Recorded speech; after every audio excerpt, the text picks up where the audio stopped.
क्या आपने कभी सोचा है कि प्यार, धोखा और एक भयानक अपराध किसी की जिंदगी को कैसे बदल सकता है? एक खुशहाल परिवार, एक मासूम बच्ची और एक खतरनाक राज जो सीमेंट के ड्रम में दफन था।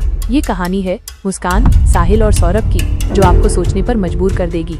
क्या प्यार सच में इतना अंधा हो सकता है? देखिए इस कहानी की पूरी सच्चाई जो आपको चौंका देगी। मुस्कान, साहिल और सौरभ, प्यार, धोखा और हत्या की दास्तान। भाग 1, प्यार और खुशहाल जिंदगी। मुस्कान और सौरभ की मुलाकात एक कॉलेज फेस्टिवल में हुई थी। दोनों की दोस्ती जल्द ही प्यार में बदल गई। सौरभ का सपना था भारतीय नौसेना में शामिल होना और मुस्कान को उस पर गर्व था। शादी के बाद उनकी जिंदगी बेहद खुशहाल थी। सौरभ और मुस्कान की एक प्यारी बेटी थी जिसका नाम उन्होंने आव्या रखा। लेकिन सौरभ की नौकरी के कारण उसे अक्सर घर से दूर रहना पड़ता था। मुस्कान अपनी बेटी के साथ घर पर रहती थी, लेकिन धीरे धीरे वो सौरभ की अनुपस्थिति से परेशान होने लगी। भाग 2, साहिल की एंट्री। मुस्कान की मुलाकात साहिल से हुई, जो उनके घर के पास ही रहता था। साहिल बहुत ही मिलनसार और चालाक व्यक्ति था। उसने मुस्कान के अकेलेपन का फायदा उठाया और उससे दोस्ती कर ली। साहिल ने मुस्कान को ये महसूस करवाया कि वो उससे बेहतर जिंदगी दे सकता है। साहिल की बातों में आकर मुस्कान का सौरभ से लगाव धीरे धीरे कम होने लगा। उसने साहिल के साथ एक नई जिंदगी की कल्पना करनी शुरू कर दी, लेकिन उसे पता था कि सौरभ को छोड़कर जाना इतना आसान नहीं होगा। भाग 3, खतरनाक योजना। साहिल ने मुस्कान को सौरभ को रास्ते से हटाने की योजना सुझाई। मुस्कान पहले झिझकी, लेकिन धीरे धीरे वो भी इस योजना में शामिल हो गई। दोनों ने सौरभ को जहर देने का फैसला किया। एक रात जब सौरभ घर पर था, मुस्कान ने उसके खाने में जहर मिला दिया। सौरभ की मौत हो गई और मुस्कान और साहिल ने उसकी लाश को ठिकाने लगाने का प्रयास किया।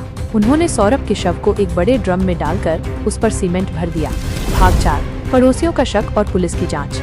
सौरभ की गुमशुदगी ने पड़ोसियों और सौरभ के परिवार वालों को चिंतित कर दिया। पड़ोसियों ने ध्यान दिया कि मुस्कान और साहिल अचानक से गायब हो गए थे और उनके घर से अजीब सी बदबू आ रही थी। पड़ोसियों ने पुलिस को सूचित किया। पुलिस जब मौके पर पहुंची तो उन्होंने घर की तलाशी ली। तलाशी के दौरान उन्हें ड्रम मिला जो सीमेंट से भरा हुआ था। पुलिस को ड्रम से दुर्गंध आ रही थी। जब उन्होंने ड्रम को तोड़ा तो उसमें से सौरभ का शव मिला। शव इतनी बुरी हालत में था कि उसे पहचानने में समय लगा। भाग 5, मुस्कान और साहिल की गिरफ्तारी। पुलिस ने फौरन मुस्कान और साहिल को ढूंढने की प्रक्रिया शुरू की। सोशल मीडिया और कॉल डिटेल्स की जांच से पता चला कि दोनों हिमाचल प्रदेश के कसोल में छुपे हुए हैं। पुलिस ने स्थानीय अधिकारियों की मदद से दोनों को गिरफ्तार कर लिया।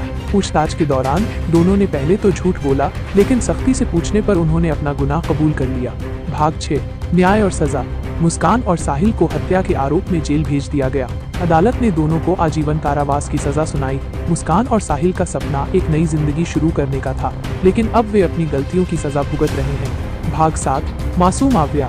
आव्या, जो इस पूरे मामले से अनजान थी, अब अपने दादा दादी के पास रह रही है। वो अभी इतनी छोटी है कि उसे अपने माता पिता के अपराधों की सच्चाई नहीं बताई गई है। तो दोस्तों, अगर वीडियो पसंद आए तो वीडियो को लाइक कर दें और चैनल को सब्सक्राइब जरूर कर लें।